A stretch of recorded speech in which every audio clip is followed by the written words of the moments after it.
Hey everyone, welcome back to Don't Overthink It. Well, this goes way back from when I was like 6 or 7. Back in the days of Windows 95. Um, I might be aging myself now, but we used to play games like Prince of Persia, another racing game called Outrun, and one of my first simulator games was Flight Simulator 95. So that is where I actually started playing games. Directly from the computer. We used to play on the Gateway 2000. And we also had the 5.5 floppy disk that used to have games on it. So yeah, I'm dating myself. I'm actually aging myself right now. But yes, that is where my gaming background started. Then it eventually grew as I got a little bit older. What games are you into? Are you just into first person extraction shooter games? Do you play like Halo or anything like that? Basically I was always into first person shooters and racing. Quick thing about me that most people probably don't know, I'm probably a better racer than I am a first person shooter. But because where I am now, I don't have the space that I can set up, because I actually have a Logitech G27, steering wheel, racing pedals, gear stick, everything.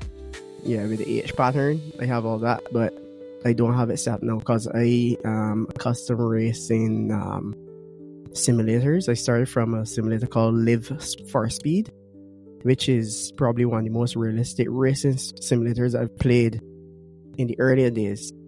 And I was part of a drifting clan back then, so yeah. So you don't have like a garage or anything you set the simulator up in? Because that would be kind of wild to have that simulator set up and just kind of, if I'm thinking of the same thing. Yeah, it'd be pretty nice. Yeah, but I don't actually have the seat and the full framework for it. I just used to connect it onto the desk and use the desk, put the pedals on the ground, readjust the chair, and go from there. But eventually, when I eventually move into my own place, I would like to have that in place. So it will have the steering wheel and so on set up, where we just shift it one side, where I could play first person shooters, and then shift back over to start back racing. Interesting. That's pretty cool. Yeah, like I said, I'm not sure if we're thinking of the same thing, but that would be even now. I mean, I used to play Need for Speed on PlayStation 2 and stuff, and it's just kind of like the joysticks to turn and control the vehicle. But imagine how much of a better driver I'd be if I had the steering wheel and the brakes and stuff. Well, in Need for Speed, the steering wheel is not going to be much more help, because Need for Speed is not really a simulator. It kind of sucks when with the steering wheel. So I played almost all the Need for Speeds. I used to race on keyboard, surprisingly, and also controller. So you just said you used to race on keyboard, and is it keyboard and mouse, or is it just you would use the directional buttons, right? Just keyboard. Yeah, the directional buttons, because I also played a game called Monster Truck Madness. That is where I started everything. Monster Truck Madness was where all my racing things started. Monster Truck Madness sounds familiar. Yeah, it was an older game, and it was awesome. Absolutely awesome. So you started off, with Windows 95 around age 6 or 7. You got into racing. Racing would probably your biggest passion, game wise. Now you're playing Call of Duty, the first person extraction shooter game. I'm guessing the intensity level can be about the same. I mean, because if you're neck and neck with another racer, and you don't know if you're gonna beat this guy, and you're on your last lap, and you're going, and he's catching up to you. You're neck and neck. I bet the adrenaline's probably about the same as it would be being in a gunfight on Al Mazrah or something like that. Well, to be to be fair, I actually get more adrenaline racing than in the first person shooters, because I find myself a bit more calm while playing DMZ, unless it's like a particular situation. Yeah. But yeah. Okay, so I was kind of wanting not to hint towards that, but like I didn't want to just come out and say, you probably get more adrenaline from racing than you do DMZ, but I didn't want to come out and say that right away. I didn't want to do that. I just kind of eased my way. But now that you said it, I kind of get it. Like I agree. I kind of agree with that. Because you can sit here and I play DMZ myself. Play DMZ. The rush. Sometimes there's a rush. Sometimes it's like the typical normal gun battle. You're just sitting there fighting people, sniping from a distance.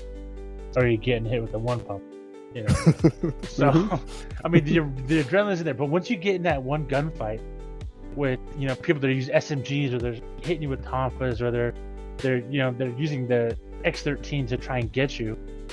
I mean, that's probably when your adrenaline starts to rise, correct? Because you're not just gonna get one pump that's gonna be over and done with. You actually have to work for this gunfight now, right? Well, for me, I would more get the adrenaline like if I know for sure it's like a 1v3 or maybe 1v4. Not really when I have a teammate, because when I got teammates, I know my teammates could pull their weight majority of times, or if not, for me it's just be for the fun. But when I know for sure, like if it's like, say for example, somebody that's very toxic, that they're speaking toxic things, that would now start to peak my adrenaline, because I am not going to lose against them. That is me. I am not. When I hear people like get to the level of that toxic, my competitive side kicks in immediately. So that's why sometimes you will see me just go a little quiet when people like start smart talking, and then you will just see me play different. That is when the adrenaline and everything kick in. So that's interesting how that happens. So when you get in those big situations where your adrenaline should be high, you're actually lowering yourself, calming yourself down, and then it's almost kind of like reverse Uno. You're throwing pretty much throwing an Uno reverse, right? So, yeah, pretty much. Yeah, because like for example, for me, like a lot of people, as soon as they get into fights, it starts to peak their adrenaline. Yeah. When I get into fights now, what I mainly try to do is think of how I can outsmart my opponent. So majority of times you will see me making different decisions as I play.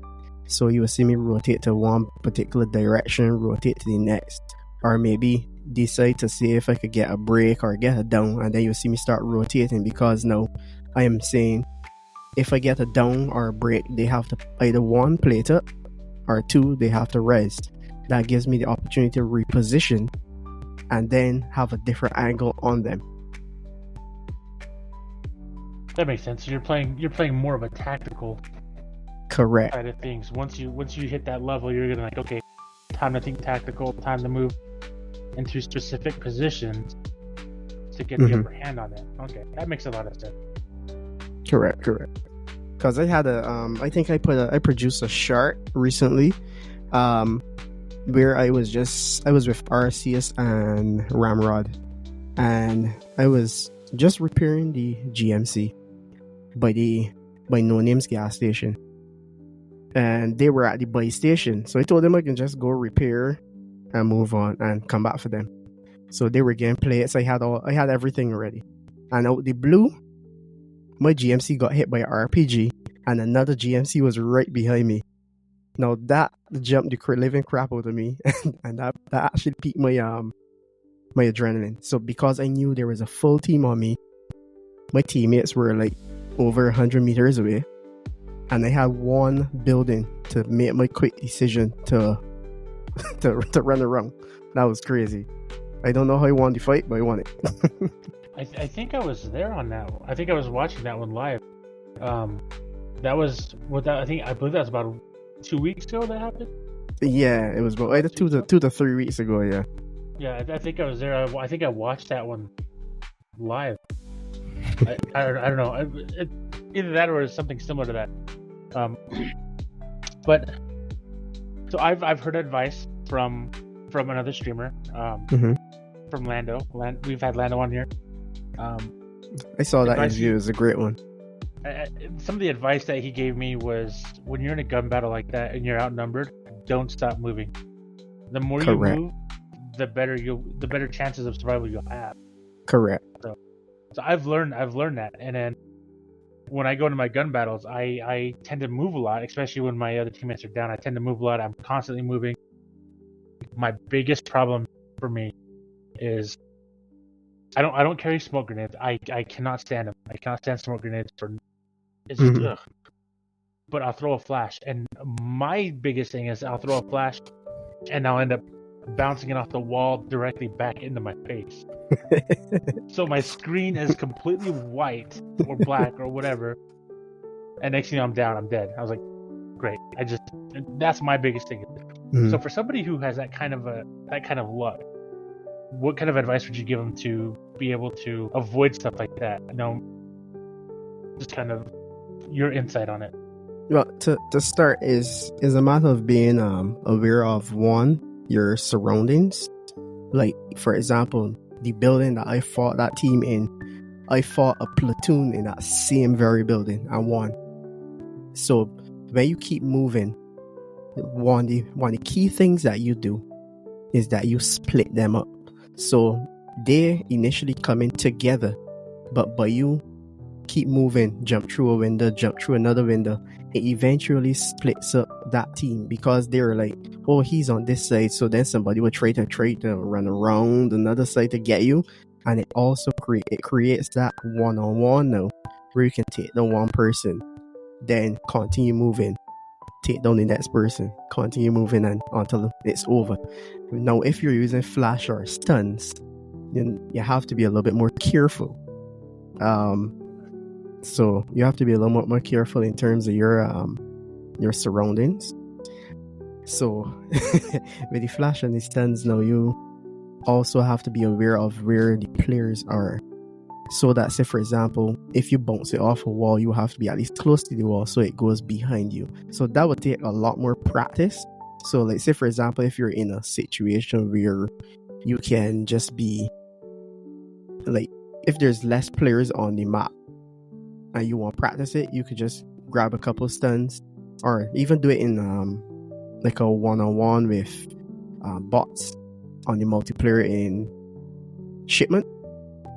Just practice running around, and try flashing or stunning the bots in the particular areas, and see if you can do that without doing it to yourself. Because for me, I'm accustomed using smokes. So there was a fight that I was in where I thought I had smokes, but I had stuns. So I dropped it on myself and stunned myself. And I was like, oh shoot, it's stuns. I have stuns.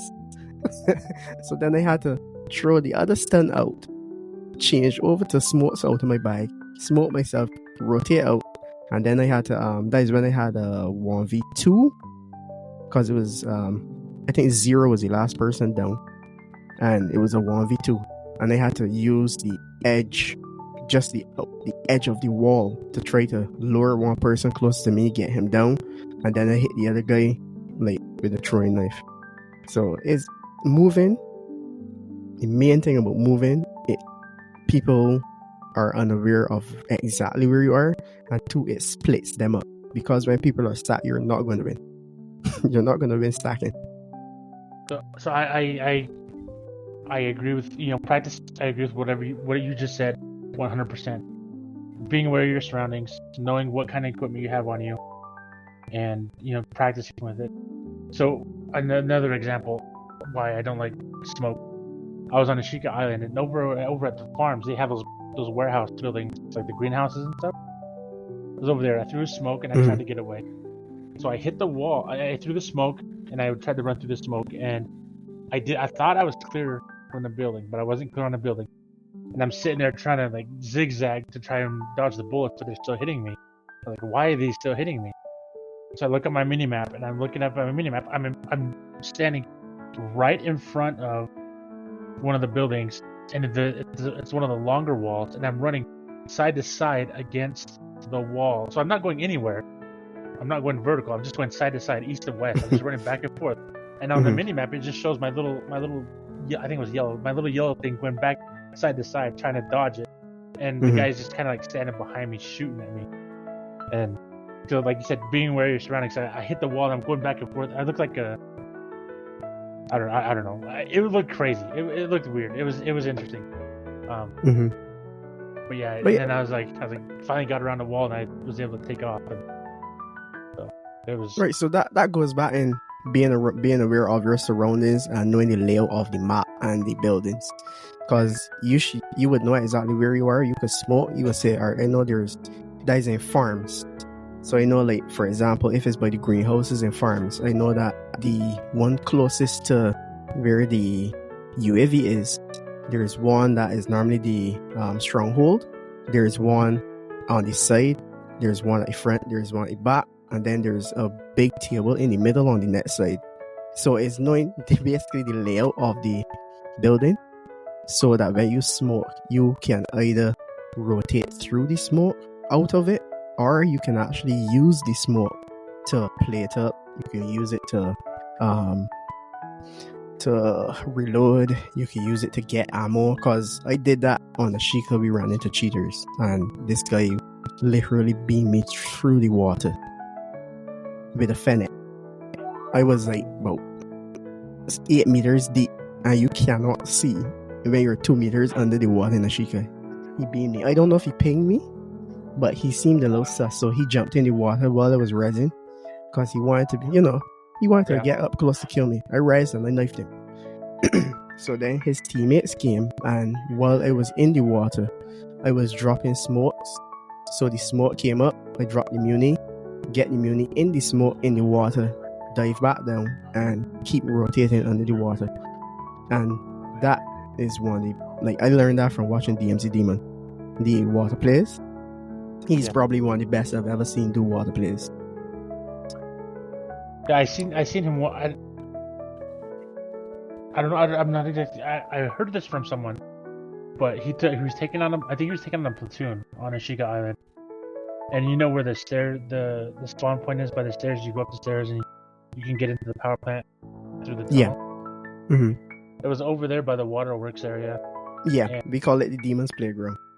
Yeah, from my understanding, he defeated a whole platoon over there just by staying on the outside of the ridge by the water, like how it slants into the water. Correct. That's one of the best places you can defend on one of those things like that, especially if they're coming at you, because you can move. You have I don't know how they explain, but that's one of the best places. I didn't see him do it. But I heard that he did it. Yeah, I saw that one, and I also did one out by because he has done it there at the the water canal entrance by 403 by Hotel 403 there, and then there's by Beach Club as well. But I have dropped 8 kills in the water out by water place in Beach Club before. Wow. It was a platoon and 2 other teams, I think it was, or I think it was a platoon and a 3-man squad. So yeah, I've done it there. It was pretty awesome. Shoot, 8 kills, man. I think I'm having a good day if I get 2 or 3 on Ashika. That's about my average, is 2 or 3 on Ashika. Well, in 2025 now, it's very difficult to get kills on Ashika because there's so many cheaters. Yeah. Well, a lot of the videos that I've posted are so like oh, we need 2 plates, we need 3 plates, we need AA rounds, AP rounds, whatever you want to call them. No, if you watch some of the videos that I've posted, I go in there 1 plate, basically bot gun, and I could come away with like 4 or 5 kills in that game with my team. It's like, you don't need to have all these special attachments to your gun. You just got to be able to know how to use your gun and be able to move and stuff. So, I mean, it is, everybody plays differently, and I say it a lot. The gun don't make the player makes the gun. I mean, because you can pick up a bot gun off the ground and go, wipe a lobby with it. It's all depending on how you use it. Well, the craziest thing I have done, I dropped like 9 kills on a Sheikah with a bot mini back. Yeah. So, because one thing what we used to do a lot is do 0 to hero on a Sheikah, and only pick up bot guns. So that was one thing. So when you practice using bot guns, and then you get a gun now with attachments that has a lot less recoil, like it makes it easier. You're gonna cook someone with all those attacks. Exactly. So that's why some people decide to turn and say, "Oh, you guys are cheaters," and so on. Because if you practice with basic weapons and continue, then it will be easier. And like, for example, there's also other software that other games that you can play that would improve your aim. Like, for example, computers has something called a game called Aim Labs. I have done a little bit of Aim Labs, not too much, but I haven't done like the same amount like how Wizard and Quakes has. Because if you can master Aim Labs, trust and believe, you will not miss. Aim Labs. Yeah, Aim Labs. For Xbox. I'm not sure, but it is on Steam for sure, because I have it on Steam. And if, because I did hear that Wizard did lots of Aim Labs, and trust and believe, if he did the amount of Aim Labs, the aim that you guys see him do, it will produce that for sure, because I have played Aim Labs, and Aim Labs is not easy. If you can, and the good thing about Aim Labs is that you can actually take your settings from Call of Duty and put it into Aim Labs, so you have the exact settings in Aim Labs. That's good to know. So now from my understanding of talking with you a lot in the past, you're kind of like an IT guy, is that correct? That is correct. Okay, so let me ask you this IT question. And it's probably I probably know the answer to it, but I just want to get confirmation of it. So I have a PC that's built. I run my business off it, and I wanted the speed, the memory, the gigabytes. I wanted all that stuff that you could use for gaming to help run my business. So what I do with that, that's all business work. So it's set up. It's a gaming computer setup that I use. That's set up for business.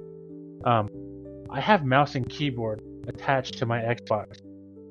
Do you think if I was to use the aiming thing system on the PC, it should help me transition over to mouse and key a lot better? Or do you think, what's your take on that? Did I explain it clearly? Definitely. If you go on your Aim Labs on the computer, you just have to look at the settings you have on the Xbox and put the same settings into the Aim Labs. And because Aim Labs actually has the ability to choose what game you're using, so you could just choose the Call of Duty, then you could highlight the mouse sensitivities, etc., and try to get the feel as close as possible. And yeah, it will translate. But one thing I notice is the type of keyboard and mouse that you use also helps, or because like I have used like 3 different keyboards, and this is now my 2nd or my 3rd mouse I'm on, and it makes each one makes a difference.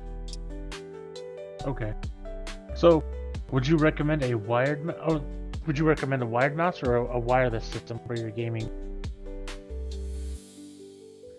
Pardon, you can repeat that again? Would you recommend a wired setup, keyboard and mouse, or a wireless? So I know with like wireless, it's easier. You can do different things with the wireless. You can adjust your keyboard and stuff. But the reaction and connectivity with the wired is, I know it's different. Correct me if I'm wrong. Please correct me. I'm pretty sure I'm wrong. Not in this day and age, no, because it depends on the brand. Because they go by what's called the polling rate. So the polling rate for most wired keyboards and mouse, like roughly around 1000 hertz. So depends on the brand. Like my mouse is wireless, and it has the same polling rate as a wired mouse.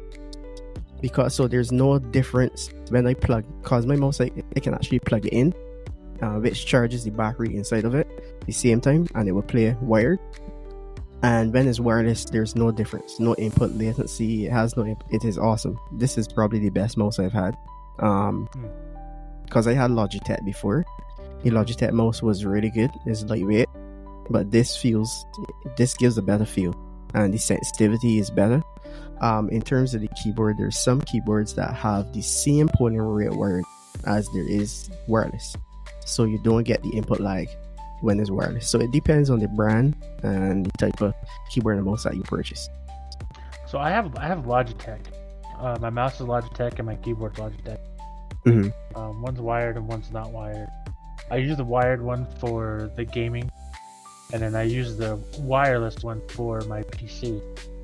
So because I assume since it's wireless, it's gonna have that slight latency that you were talking about, and the wired wouldn't have that latency. So I kind of figured that would be probably better for the gaming because there's no latency inside of it. Yeah, so. Well, it depends on, as I said, it depends on which mouse you purchase. Like if you had to check on Dylan's when Dylan was playing, his mouse was wireless. Wizard did a hand thing, his was wireless as well. So it just depends on the type of gaming mouse you purchase, that the wireless would not have the same input latency that the wireless doesn't have the input latency. So it's just the brand and the type of mouse that you purchase, and it's just to check the specs on them beforehand. Okay, so what you're saying, since I have a Logitech wired and wireless, the latency can be the same because they're the same brand, they're the same design. It's just to check the specs on the mouse.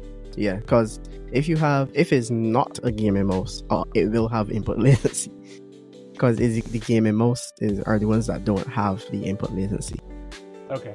So it's just a matter of checking the specs before purchase. So if you need a decent wireless mouse, you could research it, and because there's lots of different brands out there. I use Asus. My mouse is an Asus ROG Gladius 3 wireless aimpoint. It has lots of name. But it is very capable, and it has up to 36,000 DPI. Ooh. Which is kind of insane. That's a lot. That's a lot. Yeah, it's a lot. But I don't even use half of that DPI, so. So other than the racing and Call of Duty, I've noticed you've played a couple other games. You were playing one the other day. Was it Money Back or something like that? Cash Money or something? Oh, that was Payday. Payday, that's what it was. Payday. Yeah, Payday. You played Payday. Have you played Delta Force? You played Tarkov? Different things like that. So what? Not Tarkov yet. I haven't tried Tarkov. No. Oh, it was only Delta Force so far. Hard game. Yeah, I was thinking about doing Tarkov, but what kind of set me back about the Tarkov is initially Tarkov had lots of cheaters. When I was about to try out Tarkov, was cheating cheaters, but I wasn't aware that you could do the PvE mode only until Lando told me about it. So I was considering it, but I still haven't brought myself to it. But what really got me to the point of getting better in first-person shooters was a game called Combat Arms. It was a full online multiplayer game, and it was, I want to say it was fast-paced like Call of Duty, or possibly faster, depends. It was a very, very fast-paced game. It was amazing. So like that game, I spent a lot of time on that. It was a first-person shooter as well, and when you ADS on some of the guns that had scopes, the recoil was ridiculous. And that is where my sniping started on that. Like really started on that game. So yeah, I played Tarkov a little bit, and that game is insanely hard. It is hard. I mean, so it's well, I just I'm still in the process. Well, it's been about a month that I moved over to Mouse and Geek, but being in with the the whole first-person shooter, having to the way it's set up is completely different from Call of Duty, and having been able to adjust to it is the biggest. I think that's my biggest thing is adjusting to it. But it's also a lot slower than Call of Duty, and it's kind of like when I first started, I was like, this is kind of boring. But when I got into a match and I started playing, I was like, this is pretty intense. It's fast paced. It's almost it's pretty realistic. I mean, you get shot once or twice with a bullet, you're gonna be seriously injured. You're gonna go down. It's not like Call of Duty where you get shot 50 times and you're still running around, jumping and sliding and stuff. So I mean, the realistic of it is what caught my attention and what's keeping me. But the fact that it's kind of a slow-paced game is kind of stirring me away from it. I mean, nothing bad about the game itself, but it's just the type of player that I am. And then you said the game that you played is Payday, and that seems almost like a money heist game, kind of like almost like a Grand Theft Auto type. Man, that you ever watch the picture Money Heist? Is very, very similar to that. And okay, so is putting you into the side of the criminal, the mastermind, the planner, everything of like banks. Because I started from Payday 2, which is better. It is better than Payday 3 that I was streaming recently.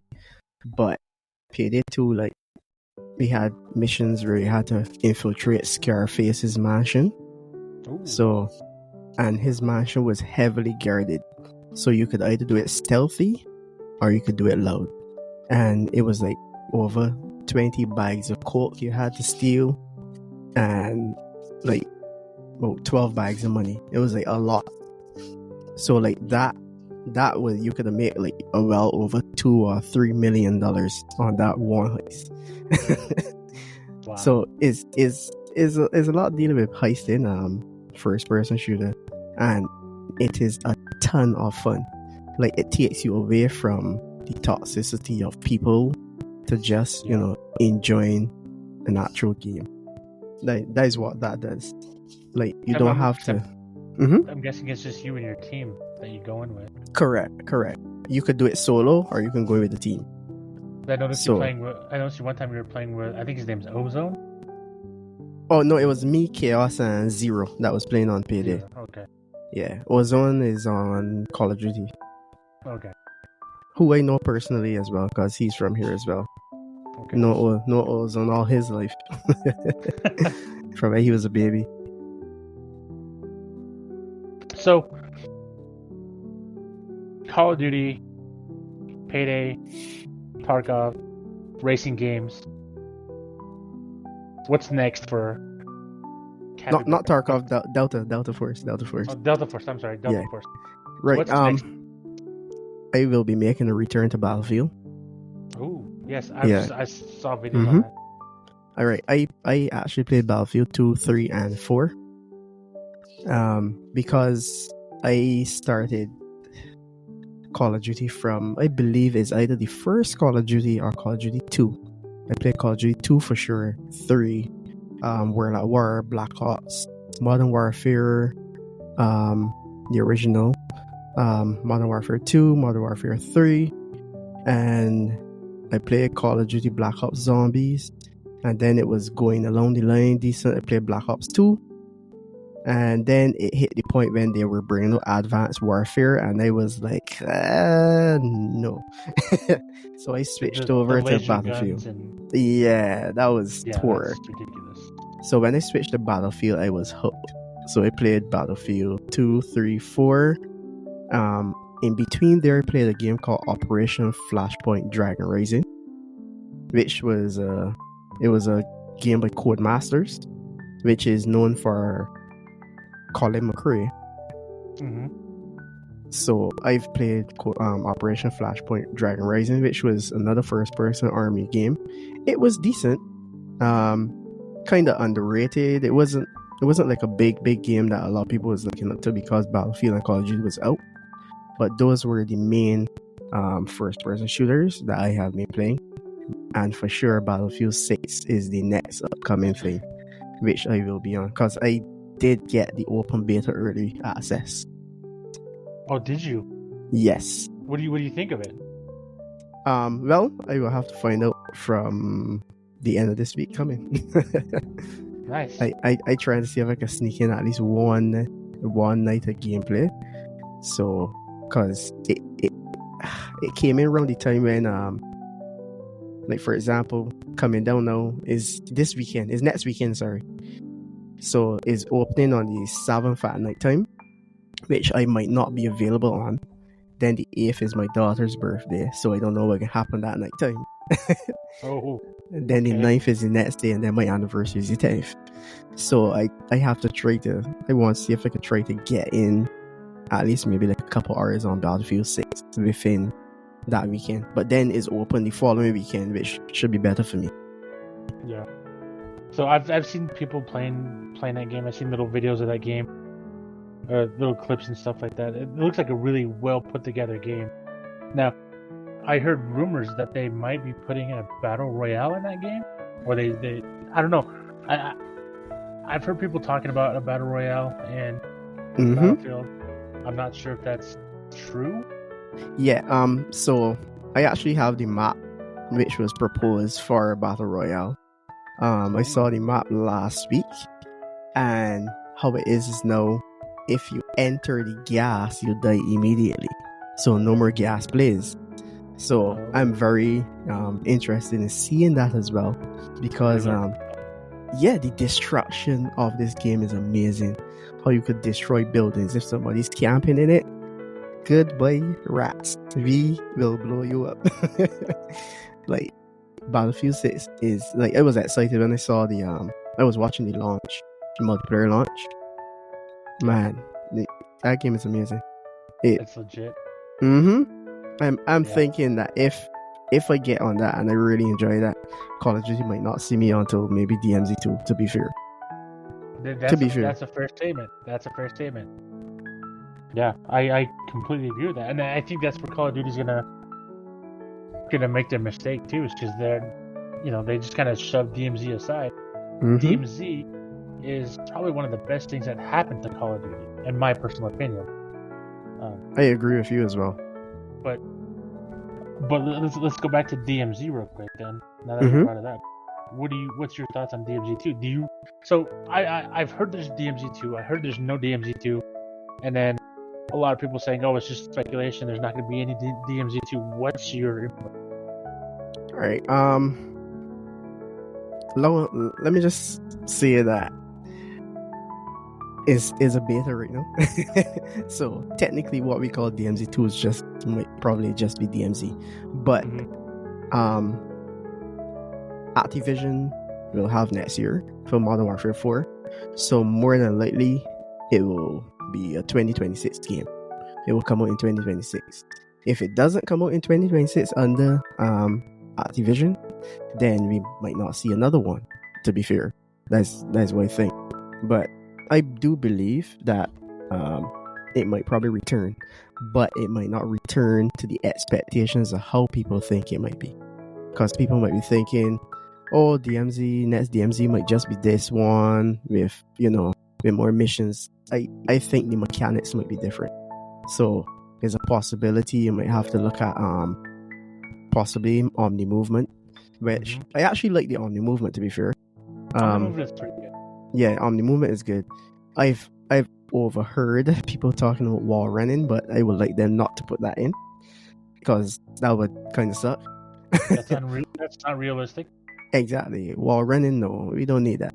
And the way how DMZ is now, because a lot of people are saying that DMZ should have had Modern Warfare 3 movement, and I don't believe that, because Modern Warfare 3 movement is suited for Battle Royale. It's not really suited for DMZ itself. But the one in Black Ops 6 with the Omni movement, that could probably work for DMZ. I've heard that too. I've heard people saying that. But yeah, I think if it comes back, it will be in 2026. If it does. But it might be slightly different. But just remember that DMZ is unique, because DMZ is an extraction shooter, but it's not in the same category of Delta Force or Tarkov. are the others because they have their own specific way of looting. But if you notice, DMZ's looting is completely different to theirs. Because theirs, you open a bag, it completely blocks your entire screen. You watch it load, then it shows you the items in the bag. You pull it out from one bag in the next. DMZ, you just take it, drop it into your backpack, and move. So that is unique.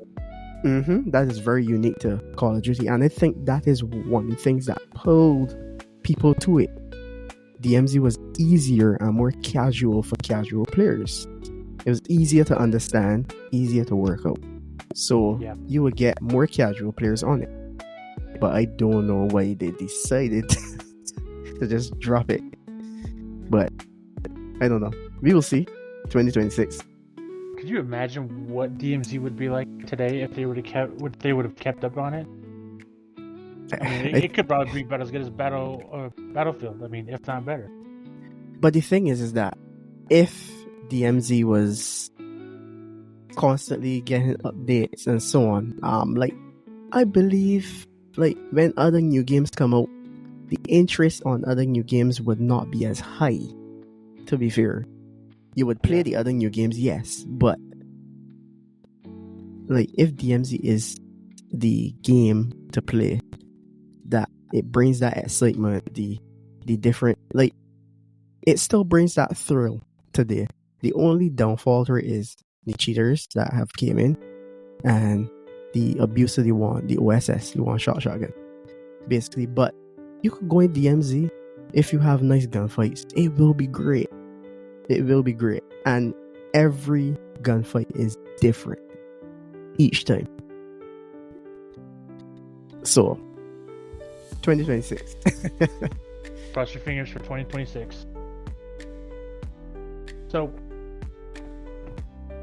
that's. I can't. I hope it comes out. I really do. I hope it comes out. I hope the best for it all.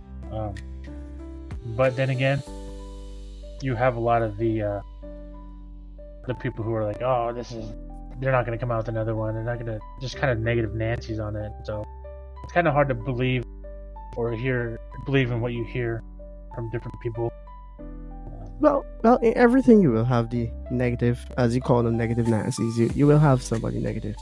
In everything you do, no matter if you're doing things for the good, you're doing things positive, you just genuinely have fun, there will be somebody out there that will be hating on you, that will be negative. Like Lando is the perfect example. What is there not to like about him? Seriously. What is there not to like about him? He's just there for genuine fun. He makes jokes. He loves food. Everybody loves food. We talk about food on chat. He talks back with chat a lot. Engages with chat. Everybody loves food. Everybody loves jokes. Everybody loves talking with other people. It's like he has this big old family that he has outside of his family. And then there's still haters. There's still haters who ban him. I heard he was banned the other day. I mean, yeah. He somebody told me the same night. I was like, man, you cannot be serious. So it is like, regardless, that is what's happening. So whatever you do, I always tell people, whatever you do it to the best of your ability, and just know that you're not doing something right if you do not have haters. You're not doing it right if you don't have haters. Yeah. So I there's a couple of things that I want to, since you just brought it to my attention. I used to work for a supervisor who said, if you're not having fun, you're not doing it right. It's almost similar to what you just said. Correct. I mean, and I so every time I do something, I try to have fun with it, because I know that's the way. Because if I'm sitting here doing something and we're not having fun, we're bored. We're bored out of our minds. We're not going to have fun doing it. We're not going to talk. We're just going to sit here. Correct. Complete silence. It's going to be. It's ridiculous. Correct. So if you're not having fun, you're not doing it right. Is kind of what I go. That's why I go and I like to have jokes. I like to have, I don't know if you've ever seen any of my dad jokes when I come into your stream or not. Of course, all the time. I throw a lot of dad jokes in there, so I like to have fun with everybody. And I tell a lot of people, if I'm not picking on you or making fun of you or joking with you or anything like that, I don't like it. I joke and I have fun with everybody. I joke and have fun with everybody. And plus, too, if you are playing a game and streaming and not having fun, no one wants to watch you. Yeah. People just genuinely watch because it's like, oh, he got good vibes. He's enjoying, he's enjoying the game. Because I killed this guy on Vondo, right? And this guy started to freak out. He's like, oh no, wait. He was like, is this a real Capybara? I'm like, yeah. Are you streaming now? I was like, yeah. He was like, oh my god, I actually started playing DMZ because of you. I was like, what? And then he said, yeah. Then he said, he started watching me and he realized that I was actually enjoying the game, having some good vibes and so on. And then he watched my gameplay and he was like, yeah, I can get onto this game. So he literally downloaded the game and played it because he was watching me play. That was like warming to hear. So I picked him up and he played with us for the rest of the game. And like the dude was like very excited. And I also ran into what's his name? There's another guy that I killed him like 3 times on phone and picked him up each time.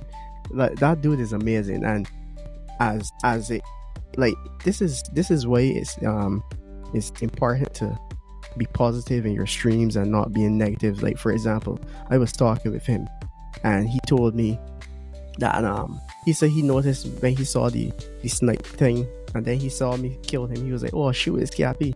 He watched me sometimes and then he tell me that Arceus, he said wait, Arceus is the guy that talks about God on stream. I'm like, yeah. He said, man, if I had a son, I wish he would be more like Arceus. And I'm like see, like things like that right?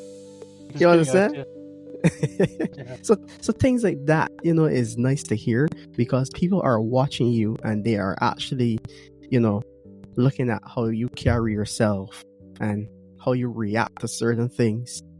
And then it influences people. It's like, what I realize is that you're not just streaming and playing the game. You're also influencing people as well. So like, for example, Dirty has Dirty Culture. He's in Australia. He has a son that we call Little Dirty. That little boy looks up to me for authority and some of the other streamers. And like, just hearing that is very heartwarming to know that like there's children that watch you, and because they watch and then they play, and then we were like, you know what, since he likes to watch, I told Dirty, look, let him come on and let him play with us. So he have played with us a couple times, and like those things tend to make his day and so on. And then the thing is that you realize that certain situations, there are some people are going through situations, and it also helps them through their situations. Absolutely. And I was like completely shocked to hear like some people private message me their situations and so on. I'm like, wow, I didn't know that this was actually helping you through your situation. And like, so like, even like when somebody might be like not well or sick and I know that they're not well, I would try to message them if I can, just to check in, because I know like you take your time out to come and watch me. So if I know for sure something is wrong, I will take my time out to check in on you. Yeah. So along with what you just said, I've worked in mental health for a while. I've worked in different other fields. I've worked in mental health. The most struggling one that I've had was mental health. And when I first transferred over to the company that I was in, I worked in a crisis office, and for a long time. So we had them coming in, people with suicidal thoughts, different things like that. They'd come in, they'd talk with us, and then we would sit there and get them de-escalated and get them on the treatment they needed. First time working in there, this was quite a few years ago. I was shadowing the therapist that was in there, and they went to go. They started a treatment plan, which is the treatment plan. You sign it, you get on. You can leave the facility then at that time, as long as you have certain things lined up and stuff. But as he was signing his treatment plan, his agreement to be safe if he feels like this again, to go get treatment at somewhere else or call someone to bring him in. And I was sitting in there with him, and the therapist was over by the door, and it's a little tiny 5x6 room. The therapist was sitting over by the door. I was sitting underneath the window on a chair, and the guy was sitting across the little desk over there, and he was signing his treatment plan form, and he just kind of stopped and he looked at the therapist and he looked at me, and the twinkle in his eye told me something that just it wasn't good. And then the therapist recognized it, and he's like, "Can I have the pen real quick? I gotta sign something." And he's like, "Well, what do you have to sign?" He's like, "I need to sign this paper real quick." I was like, "Well, you can get it when I'm done." And he was like, "Okay." And next thing you know, the guy sticks himself in the neck 2 times with the pen. Ooh. And that was just like, I mean, it was he missed his main vein, his jugular and stuff, his arteries. But the fact that you don't know what people are going through that day, you don't know what they're dealing with, and we were able to get the bleeding stopped. Just put your fingers in the holes, stop the bleeding, put pressure on it. He survived. We were able to get him to the hospital, get him fixed up and stuff. But he was also placed on a title for doing that suicide attempt. After that, coming home, I mean, I've seen different things. I ran fire EMS. I've seen different, dead bodies. I've car accidents with dead bodies, different things like that. But seeing that just kind of got to me a little bit for some reason, and I don't let things get to me. So I'm driving home. I drive about an hour, and I pull up Lando Stream, and just the aura and the vibes that I got from him just kind of made me feel better. I started joking and having fun, just kind of a way to vent and to push things away and to get things out of my head and stuff like that. Usually I use music and I sing and stuff like that. I try to sing, but just different things like that to help somebody he made me feel better just by being there, because I know he's gonna be there, his chat's gonna be there, the people in chat are good people and stuff. Just so like you said, you don't know what kind of day somebody's having. You don't know what's going on. They're sick, they're injured, they're just having a stressful day, but being able to be there for them, and that's something that you guys do as streamers that are big, is to help people with those types of things. And a lot of people don't see it that way. They think of it as a source of income, which it can be, but a lot of people don't go in with that mindset. Hey, people watch me, they have these emotions to help that they need to get rid of, and I can help them with that in some type of way, whether it's doing a funny clip or running my team into the red zone and stuff. That's gonna make somebody feel good. That's gonna be like, oh, that was funny, and it just kind of makes them feel better about things, even if it's just to get them to feel good for the rest of the day or something like that. Because then they're clean-minded, they're thinking straight again. So it's good that you guys do that. You guys, and that's also one of the reasons why you will see me play with certain I play with certain people, because I play with people that I know for sure could genuinely have fun. Like during the match, like we could have like conversations about random stuff, food. We can have conversation about anything, like mechanics, any sort of thing. We can sit down and have conversations about during the game, which then it will also, sometimes the chat would also engage in the same conversation where like they might be able to might be something that they have experienced or something they have been part of. So like just having conversations with certain people that you're accustomed to, because like I have played with 1-2 other streamers, like smaller streamers as well, similar to myself, and like I have had a case where I played with one particular person that I noticed the arrogance in them. I was like, I don't think I can do this again. So so like it's like what I do before, like I tend to vet certain people. Like I would like go on and watch their streams. Like sometimes I'm actually on some people's streams, but I'm not saying like I'm here, because it might not be all the time I might get the message in, so I might just get to watch. So like I watch certain people to see what type of vibes they are, and the same way like what most viewers would do, because that's how I started. I started watching streams. I used to watch Stode and Vesti, I used to watch them during the morning.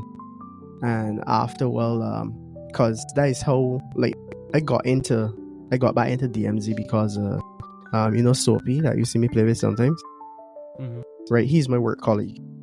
So he was playing the other Call of Duties, and then he started playing DMZ. He told me, man, you might probably like this because it's a first person, it's new, and it's an extraction shooter, first proper extraction shooter that DMZ came up with. Because I actually was kind of off of Call of Duty for quite a while. I was just playing Battlefield and Payday. So I started because he told me, man, come on, try it. So I tried it. I liked it. And then I said, you know what? Maybe I should just try streaming, throw my hand at streaming and see what happens. And like every streamer, you start out, you stream to yourself. You stream as your own viewer. And then you might just get one or two friends that from within your country. And to be fair, I didn't expect to get to 500 subs that I got to when I got there.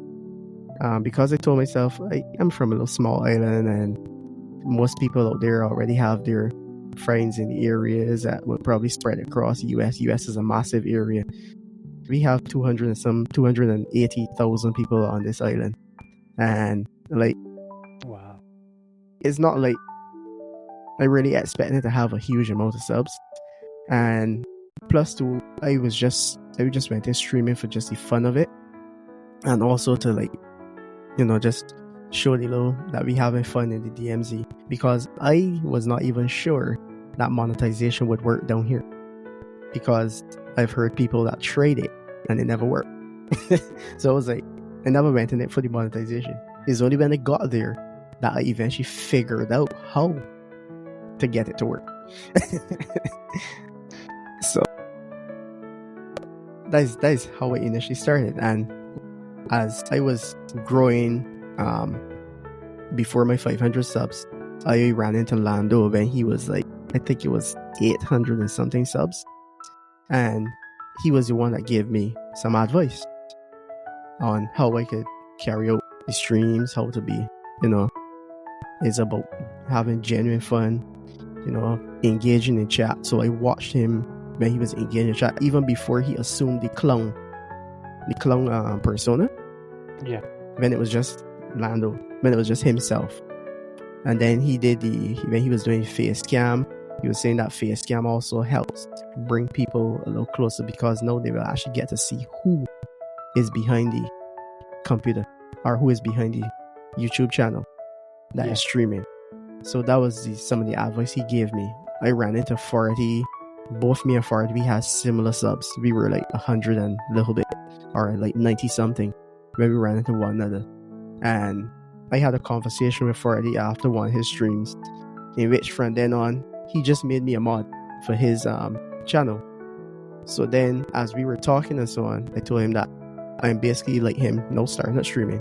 So then I made him a mod. I think he was my second mod or first mod for my YouTube channel. Yeah, I think Farty was my first mod, and I think Soapy and maybe Chaos. They were my first mods on my YouTube channel. And so then that is how we got the two communities. So me and Farty, we had similar amount of subs, and then it turned out that we had the same people watching us. So people used to have us up on both of our streams up at the same time.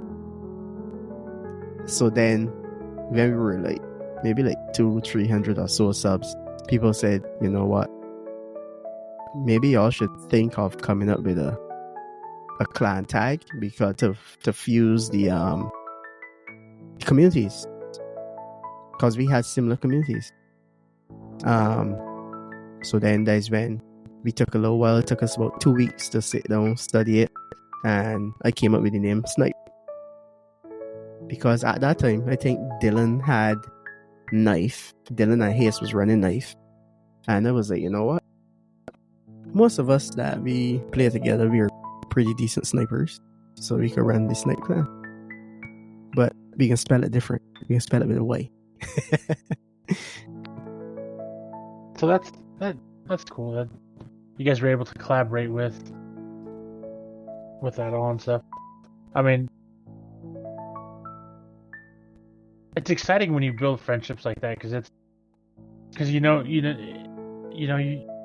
have these people that you played with that you built the friendships with. I'm pretty sure you, Lando, 40, and those guys, the guys that you play with normally, are going to be friends forever. I mean, you're not going to, Man, no matter how many miles are between you guys, or how big the ocean is, or whatever it is between you guys are always still going to have that friendship, that camaraderie there. correct. And let me just say, not to cut you off, let me just say, a lot of this would not have been possible without Zero. You see, Zero plays a very key role, especially on my channel. Like, Zero has done a lot, like so much for me that I can't ever tell him thanks enough. And you know what he told me? You know what Zero told me? All that is important to him is just the friendship. That's all. That's what he told me. Like, to all of my designing, cause he was the one that designed my first initial logo before the one I have. Ali is who did this logo that I have. So Ali revamped the logo, dropped this, and I showed before I accepted it from Ali. You know what he did?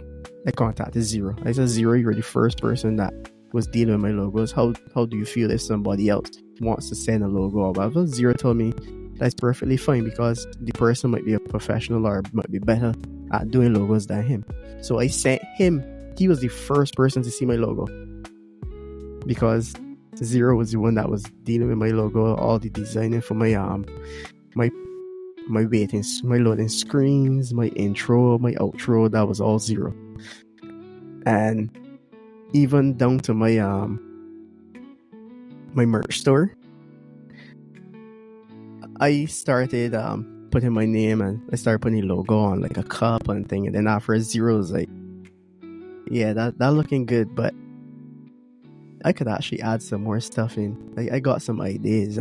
If you don't mind me, I said, Zero, if you want to open up your creative juices, feel free. So I gave him access to my merch store, and he said, all right, I got a few ideas. So next time he came up with ideas and he sent me them, I'm like, geez, you're the man. So like, when you check my merch store, that's Zero. And if you notice that I have a slogan, victory takes patience. Yeah. That was given to me also by Zero. Because he noticed that is the type of gameplay I used to do. I used to do lots of patient gameplay and tend to wait out people, frustrate people until then they make the mistake. Because that's what I normally do. I wait until people make the mistake. And he said, you know what? I think like victory takes patience is like a good slogan for you. I'm like, dude, you just hit the nail on the head. Yeah. I was like, you hit the nail on the head. That's exactly what happened. So like, he plays a very crucial role. You get the chills when you hear that. Yeah, very, very, very crucial role. And even when my laptop crashed, I was out from streaming. That was after I was now past 1,000 subs. So then I was actually growing pretty quickly. Like, I was growing like 180 something subs in a month. All right, close to 200 subs a month. And then it started to drop because I couldn't do videos, I couldn't do shorts, I couldn't stream. And I was without the laptop for a few weeks, no gaming, so I just had to watch. And 40 and Zero was the first people that came up with the idea. How about we do something and see if we get Cappy a computer? Yeah. That was just last year, wasn't it? Yes, it was last year, yeah. Dang. So that's how that came up. 40 and I think it was mainly 40 that came up with the idea, but he sent it to Zero first because he knows Zero did a lot of stuff for me, and then it filtered down to the other guys that was in the Snipe clan at the point in time, and then they ran with it. And while I was waiting now, Ozone, who you've seen me play with, him and his girlfriend that I play with a lot, which is Collie Boo, they called me a day and said, look, he tell me that she normally play with the PlayStation 5, but she say she miss my streams because she used to watch Lando and then watch me after, because at that time Lando used to get off earlier. So they want to give me the PlayStation 5 so I could continue streaming. So they literally called me and tell me come and pick up your PlayStation 5 so I could continue streaming. So I had the PlayStation 5 up to when Zero built my PC and shipped it to me. So Zero actually built my PC. Wow, that's see, and that's what a lot of people don't understand. You know, they're like, oh, well, you met them on the internet, you met them gaming and stuff, but they don't understand the connectivity that you guys gain. Correct. And stuff. My wife, for example, she'll say something like, "Oh, you don't really know him, because all you do is play the game with him." Yeah, but during the gameplay, we talk about so many things. We get to know each other on a personal level, Mm-hmm. Because gaming, we don't stream. I don't stream, but a lot of people sit here and they think, that's a good place to vent. That's a good place to talk things out, is on the game. If you have something on your mind, play the game, get it out. Maybe you'll meet somebody and stuff like that. So it's just kind of it's good that you guys can do that. You guys are gonna have that. I feel like you guys are gonna have that friendship for a while, for a long time.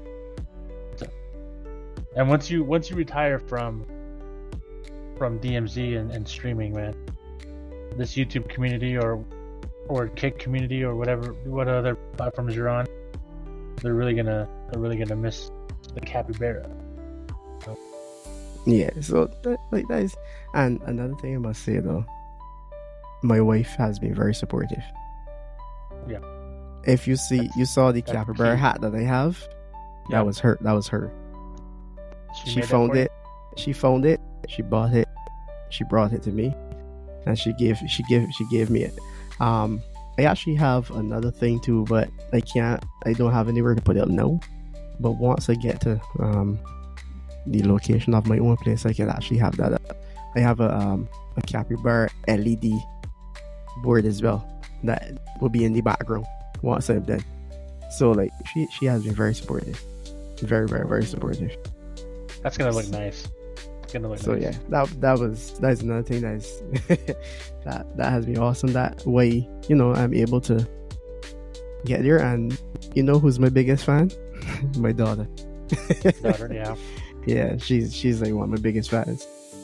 So it's actually refreshing, and the friendships that you make on this is amazing, man. Like, and the viewers. People don't understand.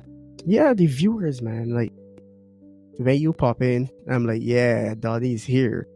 Donnie drop a joke, let's go. Then it's like Pink is always there. Like, she has been there from, like, she came in, she joined in.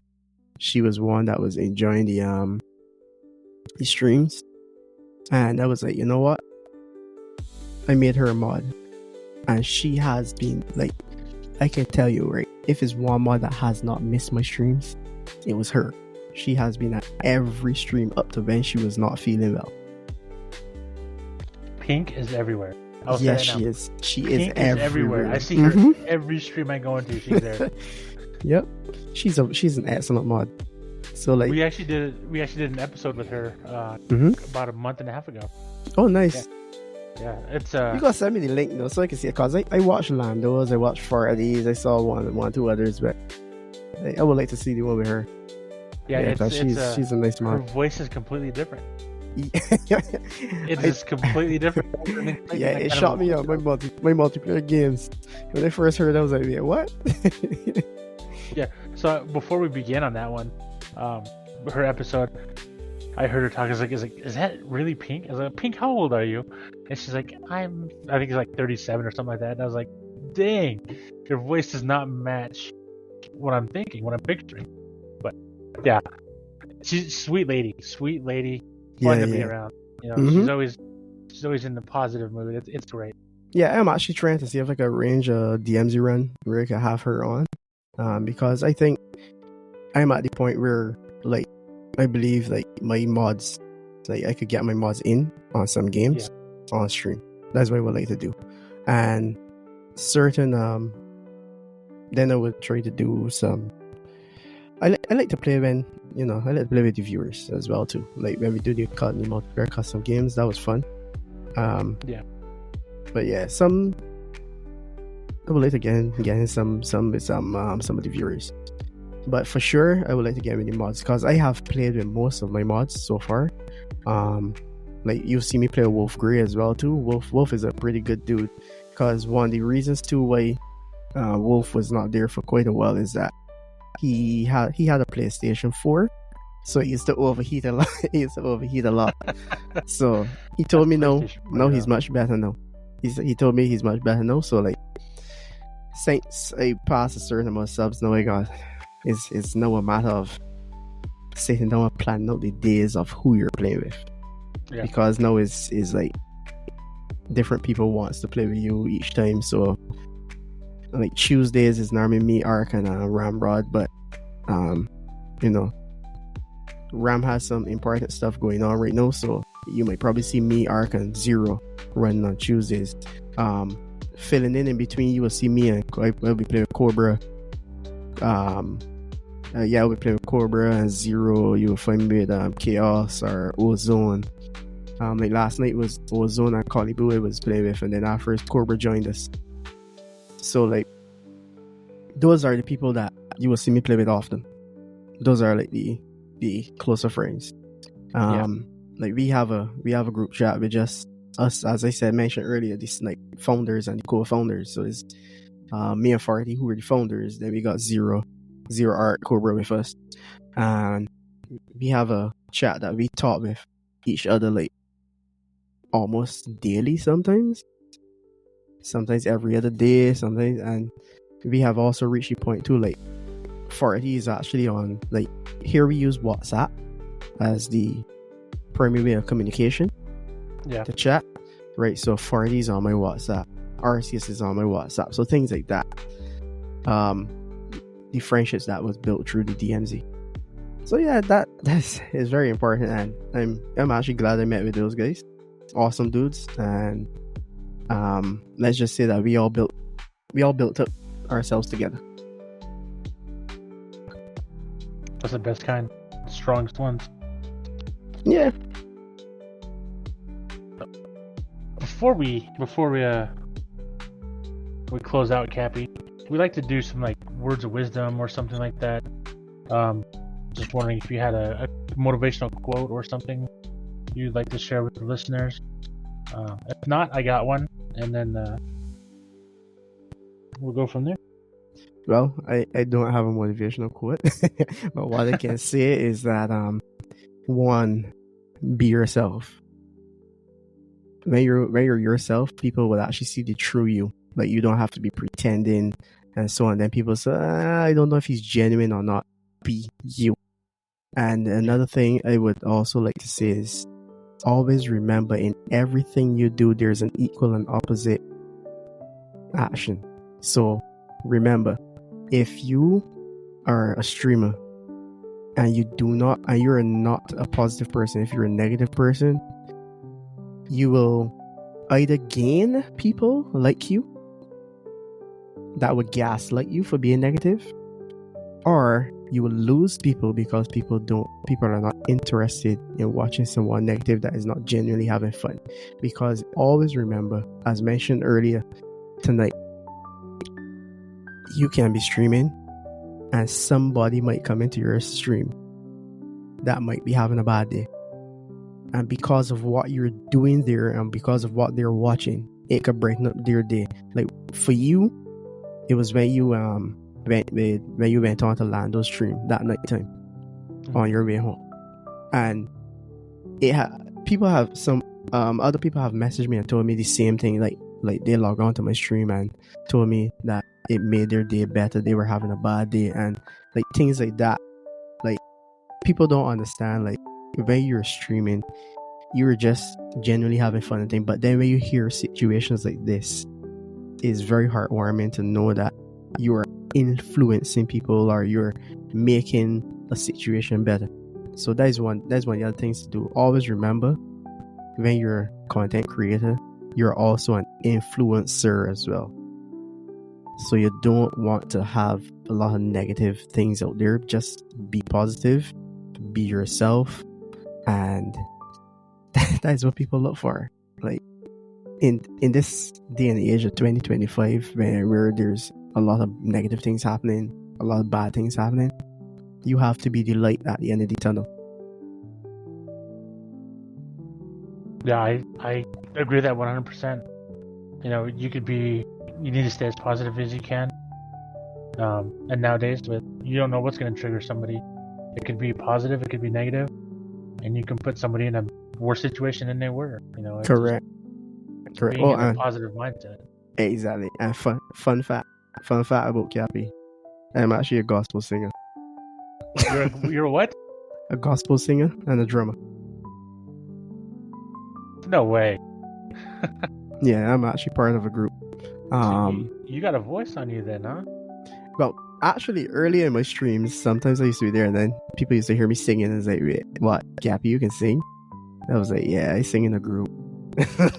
Cappy's got a voice on him. So, I have sang on stream, like in previous streams before, but just not like actual singing parts, and just messing around certain things, and I have done it before.